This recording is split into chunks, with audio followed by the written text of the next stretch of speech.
எனக்கு எது ஃப்ரீயா கிடைக்கும்? மைது மைது ஆ, நீ லிஸ்ட்ல சொன்ன மாதிரி எல்லாத்தையும் எடுத்துட்டேன். ஆனா இந்த வெள்ளம் தான் எங்க இருக்குன்னு தெரியலம்மா. யார கேட்டு இதெல்லாம் எடுத்து போட்டேன்? ஏண்டி இதுக்காக ஜனாதிபதி போய் லெட்டர் வாங்கிட்டு வருமியா? உனக்கு சிரமம் கொடுக்க கூடாதுன்னு ஹெல்ப் பண்ணிட்டு இருக்கேன். ஐயோ, இதுக்கு பேரு ஹெல்ப் இல்ல, உபத்ரம். நானே எதுக்கு என்ன ஃப்ரீயா கிடைக்கும்னு பாத்துட்டு இருக்கேன். இப்படி அவசரப்பட்டேளே. ஏண்டி ஃப்ரீங்கிறது என்னைக்காவது ஒரு நாள் கொடுப்பா. ஒரு நட்டைக்கு குட்டை ஃப்ரீன்னு டெய்லி ஃப்ரீயா கொடுத்துருந்தானா பெப்பர் பேன் கடையை சாப்பிட்டு போயிட வேண்டியதான். இதோ பாருங்கண்ணா, இந்த லோகத்துல எல்லாத்துக்கும் ஒரு ஃப்ரீ உண்டுண்ணா. என்னடி வளர்ற? இப்போ நான் உங்களை எதுக்கு கல்யாணம் பண்ணிட்டேன்? அது தெரியாம தாண்டி வாழ்ந்துட்டு இருக்கேன். ஆத்து வேலைக்கு உங்க அம்மா, வெளி வேலைக்கு உங்க அப்பா, எப்படி 2 in 1 யூஸ் ஆகுறா. அதுக்கு தான் நான் உங்களை கல்யாணம் பண்ணிட்டேன். அடி பாவி, இப்பதாண்டி நான் ரொம்ப வருத்தப்படுறேன். எதுக்கு? உனக்கு ஒரு தங்கச்சி இருந்ததா நல்லா இருந்திருக்கும். அவ எனக்கு இலவச இணைப்பா கிடைச்சிருப்பால. தங்கச்சி ஆ, முதல்ல என்ன ஒழுங்கா குப்பை கொட்டுங்கோ. அதுக்கப்புறம் அக்கா தங்கச்சி எல்லாத்தையும் பார்க்கலாம். இத பாருங்கோ, வாயை மூடிட்டு கையை கட்டிட்டு பின்னாடியே வாங்கோ. அப்படியே நசுக்கி இல்லைன்னா கொன்னு நோண்டிடுவேன். தங்கச்சி வேணுமா? இந்த ஒண்ணு நின்னு மூஞ்சிக்கு பேசல, நானே போயிட்டு வந்து பேசு. போயிட்டு வர. சை. திவ்யா கொஞ்சம் சீக்கிரம் பண்ண, டைம் ஆகுது திவ்யா. ஏன் இப்படி கால்ல வெந்நீர் பட்ட மாதிரி அவசரப்படுறீங்க? திவ்யா நம்ம இருக்கிற சூழ்நிலையில யாராவது நம்மள பாத்துட்டாங்கன்னா சிக்கலாயிடும் திவ்யா. உங்களுக்கு எல்லாமே அவசரம்தான். உங்க பிரச்சனை எப்பதான் தீரும் தெரியல. உன் அண்ணன் ஹாஸ்பிட்டல் இந்த டிஸ்சார்ஜ் ஆகட்டும், அவரோட டிமாண்ட் செட்டில் ஆகட்டும், இந்த ஸ்ட்ரைக் வாபஸ் ஆகட்டும், அதுக்கப்புறம் எல்லாம் சால்வ் ஆயிடும் திவ்யா. ஏன் இப்படி எப்ப பார்த்தாலும் எங்க பிரச்சனைய பத்தி பேசிட்டு இருக்கீங்க? உங்க பிரச்சனைய பத்தி சொல்ல மாட்டீங்களா? சொல்ற மாதிரி இருந்தா தானே சொல்றதுக்கு. சொல்ல வந்தது சரியா சொல்ல வேண்டியது தானே. ஏன் இப்படி முணுமுணுக்கிறீங்க? ஐயோ, நேரம் வரப்போ சொல்றேன்னு சொன்னேன். சரி, டைம் ஆச்சு, வா கிளம்பலாம். சரி, நீங்க போய் பில் போட்டுட்டு இருங்க. நான் இன்னும் ஏதாவது தேவையான்னு பாக்குறேன். சரி, இது கூட நான் பில் போடுறேன்.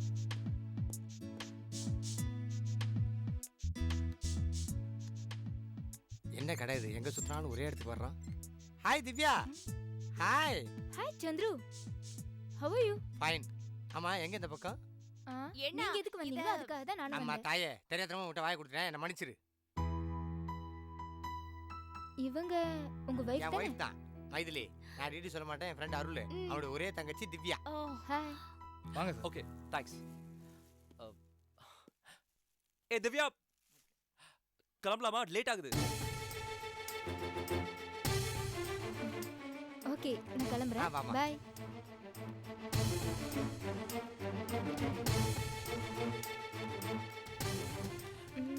எல்லாம் சரியா இருக்கா? எல்லாம் சரியா இருக்கு. போலாமா? போலாம். பை. ஆஹா.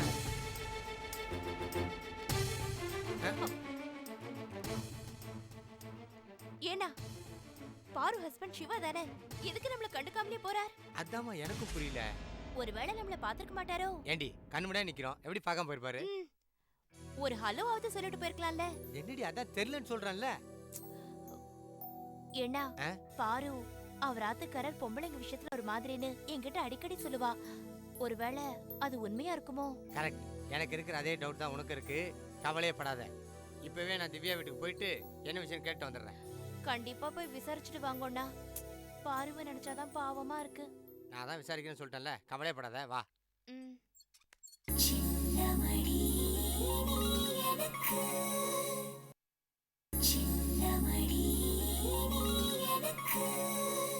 நமக்கு புதுசா இந்த ஹியரிங் எய்ட் வாங்கினேன்.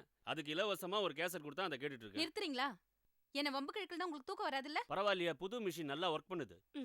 இத பாருங்க, போற வரவங்க கிட்ட எல்லாம் மிஷின் வாங்கி கொடுத்தேன்னு சொல்லி என் மானத்தை வாங்கிட்டு இருக்காங்க. ஆமா பணம் கொடுத்து வாங்கியிருக்கேன், சொல்லாம இருக்க முடியுமா? ஆமா, பொல்லாத பணம். ஆரம்பிச்சிட்டீங்களா உங்க சண்டைய? இல்லம்மா, உங்க அம்மா. அப்பா வேண்டாம், உங்க பிரச்சனைக்கு நல்ல தீர்ப்பு சொல்லவே முடியாது. லஞ்சுக்கு டைம் ஆகுது, அவர் வருவாரு. என்ன இவோ?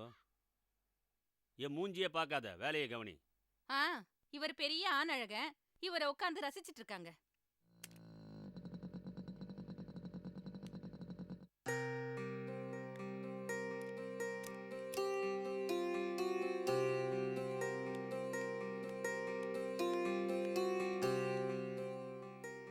பாரு, அடடடடா, மைதிலியா?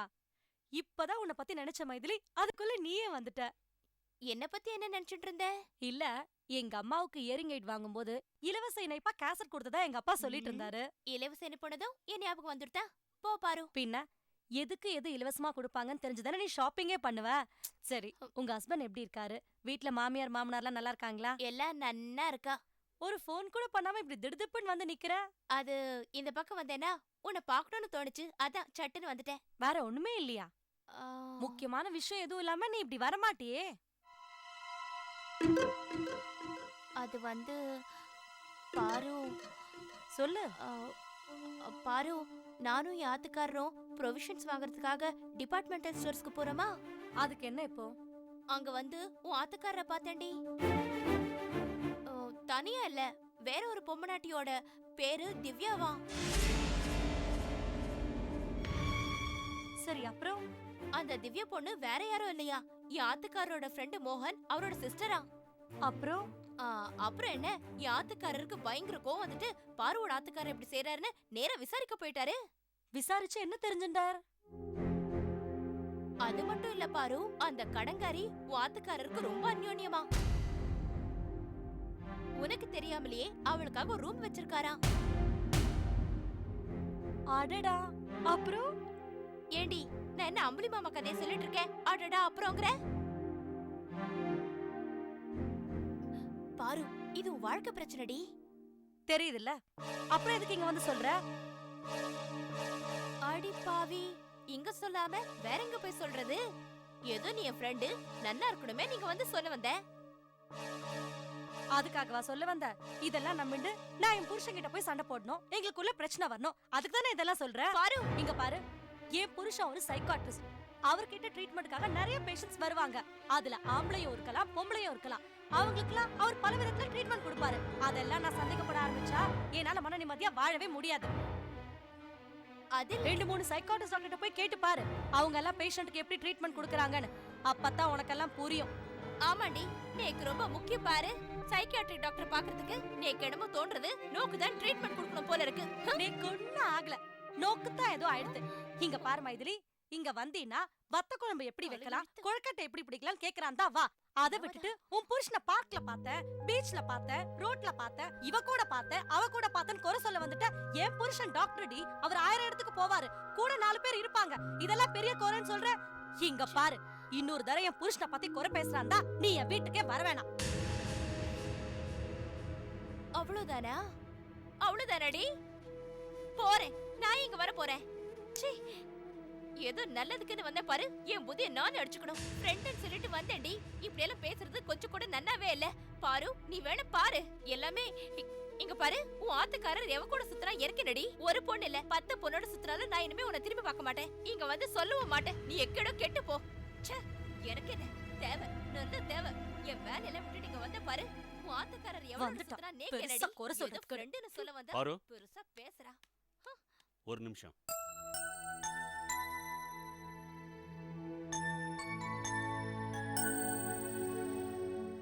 என்னப்பா? பாரு, இப்பதாம்மா நீ என்னோட பொண்ணு. புருஷனை நல்லா புரிஞ்சு வச்சுட்டு இருக்க லைஃப் பார்ட்னர். என்னம்மா பார்க்குற? பத்தி வைக்க வந்த உன் ஃப்ரெண்டு மைதிலியை திட்டி அனுப்புனியே, எனக்கு ரொம்ப சந்தோஷமா இருக்குமா?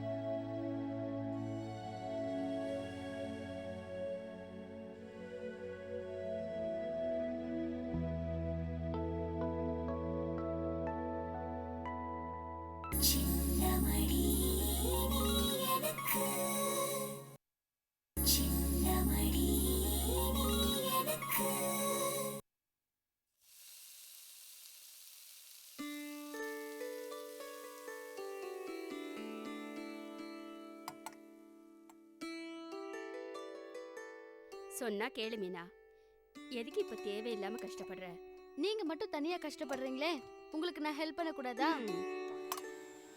இதையே உனக்கும் சிவாக்கும் கல்யாணம் ஆன பிறகு செஞ்சேன்னு வெச்சுக்கோ, நான் ரொம்ப சந்தோஷப்படுவேன். அப்படின்னா உங்களுக்கு இப்ப சந்தோஷம் இல்லையா?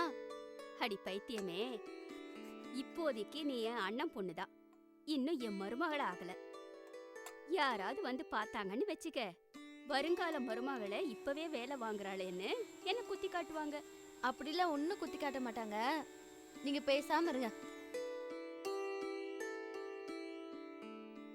தங்கம், வாடி. என்ன தங்கம், வருங்கால மருமகளை இப்பவே கொடுமை பண்ண ஆரம்பிச்சிட்டியா? பாத்தியா மீனா, இப்பதான் நான் சொன்னேன், அதையே அவளும் கேக்குறா பார். அப்படி என்ன நீ சொன்ன? இப்ப நீ சொன்னியே அதே தான் சொன்ன. என்ன பாக்குற? நீ இன்னும் என் வீட்டு மருமகளாகல, அதுக்குள்ள உன்னை வேலை வாங்கினா பாக்குறவங்க ஒரு மாதிரியா பேசுவாங்கன்னு சொன்னேன். அதே மாதிரி நீயும் சொல்லிட்ட. ஐயோ நான் சும்மா தமாஷுக்கு சொன்னேன் தங்கம். அது சரி, என்ன திடீர்னு இந்த பக்கம்? எனக்கு ஒரு பேரன் பிறந்திருக்கான்ல, அவனை வெள்ளிக்கிழமை தொட்டில போட போறோம். அதான் உங்களை கூப்பிடலான்னு வந்தேன். உன் பொண்ணுக்கு இப்பதான் கல்யாணம் ஆன மாதிரி இருக்கு. அதுக்குள்ள புள்ளைய பெத்துட்டாளா? அதுக்குள்ள என்ன அதுக்குள்ள? வயசு 25 ஆச்சு. இந்த வயசுல கல்யாணம் பண்ணாம வேற எந்த வயசுல கல்யாணம் பண்ணுவாங்க? அது இல்ல கௌசல்யா, எல்லாத்துக்கும் நேரம் காலம் கூடி வரணுமே. அதுவும் பொண்ணுக்கு இவ்ளோ சீக்கிரம் கூடி வந்திருக்கேன்னு சொன்னேன். நேரங்காலம் தானா தேடி வராது, அத நாம தான் தேடி போகணும். அதுலயும் நாங்க அன்னாடம் காய்ச்சிங்க. நேரங்காலம் வரட்டும்னு கட்டி கொடுக்காம இருந்தா பாக்குறவங்க காரி துப்ப மாட்டாங்க. நானும் உன்ன மாதிரி பணக்காரியா இருந்தா 50 வயசானாலும் கட்டி கொடுக்காம இருந்தா யாரும் கண்டுக்க மாட்டாங்க. இப்ப உங்க அண்ணனையே எடுத்துக்க. காசு பணம் இல்லையா, சொத்து பத்தி இல்லையா, இல்ல குழந்தைங்க தான் நிறைய இருக்கா? இருக்கிறது ஒரே பொண்ணு, அவளை கட்டிக்க உன் பையன் ரெடியா இருக்கான். ஏதோ சாக்கு போக்கு சொல்லி இன்னும் கல்யாணம் பண்ணாம இருக்கீங்களே, இதை யாராச்சும் கேட்க முடியுமா? கேட்க முடியாது. ஏன்னா உங்க 2 பேருக்கும் நிறைய சொத்து பத்தி இருக்குதுல்ல. கௌசல்யா, கோச்சுக்காத தங்கம், ஏதோ என் மனசுல பட்டதை நான் சொல்லிட்டேன். தப்பா இருந்தா மன்னிச்சுக்க. இந்தா வந்துரு, நீ வந்துருமா.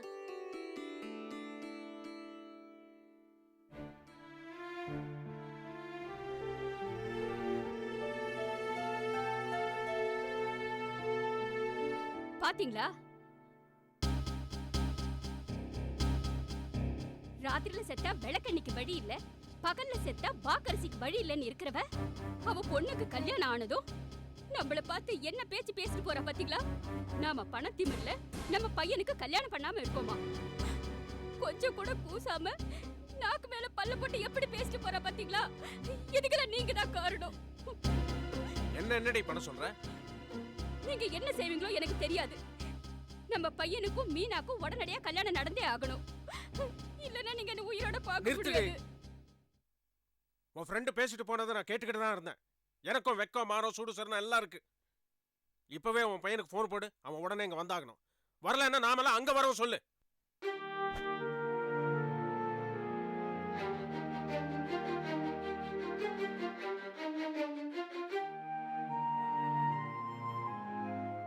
என்ன அவசர அவசரமா வர சொல்லிட்டு நீங்க எல்லாம் உம்மன் இருந்தா அதுக்கு என்ன அர்த்தம்? சொல்லுங்க, எதுக்கு வர சொன்னீங்க? சொல்லுங்க. ஏய், இப்ப எதுக்கு நீ தேவையில்லாம கத்துற? உடனே உனக்கும் மீனாக்கும் கல்யாணம் நடந்து ஆகணும், அதான் வர சொன்னேன். இங்கேருந்து நீ திரும்பி போறப்ப மீனாவை உன் பொண்டாட்டிய கூட்டிட்டு போனோம். நான் மீனாவை கல்யாணம் பண்ணிக்கணும்னா நீங்க என்ன செய்யணும்னு போன தடவை விளக்கமா சொன்னேன்னு அது மறந்துட்டீங்களா? நிறுத்துடா. நீ பார்த்து நாங்க பிறக்கல, நாங்க பார்த்து நீ பிறந்திருக்க. அதனால உன் கண்டிஷன்லாம் செல்லுபடி ஆகாது. இத பார், இந்த கல்யாணம் நடக்கும் நடக்கும் நடந்தே தீரும்.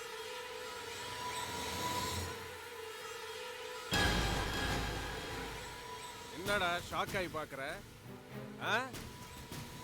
இன்னும் 2 மணி நேரத்துல, 2 மணி நேரத்துல மேளம் தாளம் பூ பந்தல் வாழை மரம் ஐயரு மண்டபம் ஊர் ஜனங்க எல்லாமே ரெடி ஆயிடும். இந்த தடவை நீ தப்பிக்கவே முடியாது. மீனா கழுத்துல நீ தாலி கட்டிதான் ஆகணும். ஒருவேளை நான் இந்த கல்யாணத்துக்கு ஒத்துக்கலனா தூக்குல தொங்குவேன். நான் மட்டும் இல்ல, உங்க அம்மாவோட சேர்ந்து தொங்குவேன். அதுவும் வீட்டுல 4 செவத்துக்குள்ள இல்லடா, ஊரு நடுவுல இருக்கிற இழுப்ப மரத்துல தொங்குவோம். வெறுமனே தொங்க மாட்டோம். எங்க புள்ள எங்க வார்த்தையை மதிக்கல, அந்த அவமானத்தை தாங்காம தான் தூக்குல தொங்குறோம்னு லெட்டரை எழுதி வச்சுட்டு தொங்குவோம். அம்மா, என்னம்மா அப்பா இவ்வளவு பிடிவாதமா பேசுறாரு? நீயாவது ஏதாவது சொல்லமா? இது பாரு, இது உங்க 2 பேருக்குள்ள இருக்கிற பிரச்சனை. இல்ல நான் தலையிட முடியாது. அம்மா. சும்மா இரு.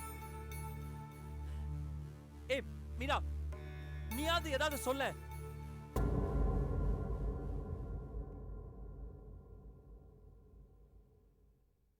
ஓ, நீங்க எல்லாரும் சேர்ந்து என்ன போட்டு பாக்குறீங்களா?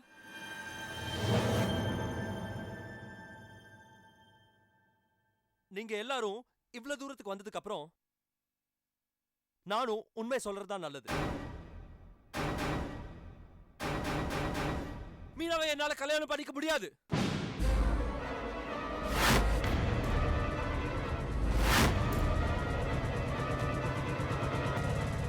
ஏன்னா எனக்கு ஏற்கனவே கல்யாணம் ஆயிடுச்சு.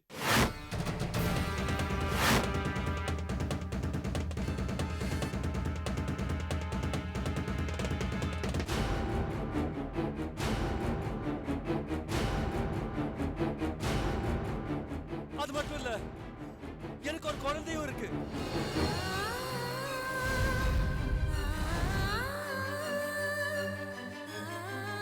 இதுதான் உண்மை.